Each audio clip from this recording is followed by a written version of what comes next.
तो बात उस समय की है जब स्वामी विवेकानंद अपने लोकप्रिय शिकागो सम्मेलन के भाषण के बाद भारत वापस आ गए थे। अब उनकी चर्चा विश्व के हर देश में हो रही थी।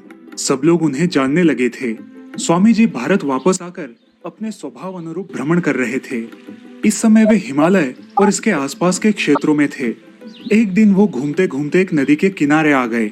वहां उन्होंने देखा कि एक नाव है जो किनारा छोड़ चुकी है और वो उस नाव के वापस आने के इंतजार में वही किनारे पर बैठ गए। वहां से एक साधु गुजर रहा था। साधु ने स्वामी जी को वहां अकेला बैठा देखा और वो स्वामी जी के पास आया और उनसे पूछा, तुम यहाँ क्यों बैठे हो? मैं यहाँ नाव का इंतजार कर रहा हूँ। साधु ने फिर पूछा, तुम्हारा नाम क्या है? मैं विवेकानंद हूँ। साधु ने स्वामी जी का मजाक उड़ाते हुए उनसे कहा, अच्छा तो तुम वो विख्यात विवेकानंद हो जिसको लगता है कि विदेश में जाकर भाषण देने से तुम बहुत बड़े महात्मा बन सकते हो। स्वामी जी ने साधु को कोई जवाब नहीं दिया। फिर साधु ने बहुत ही घमंड के साथ उस नदी के पानी पर चलकर अपना शक्ति प्रदर्शन किया। कुछ दूर चलने के बाद वो वापस आए और स्वामी जी से कहा, क्या तुम मेरी तरह पानी पर पैदल चलकर इस नदी को पार कर सकते हो?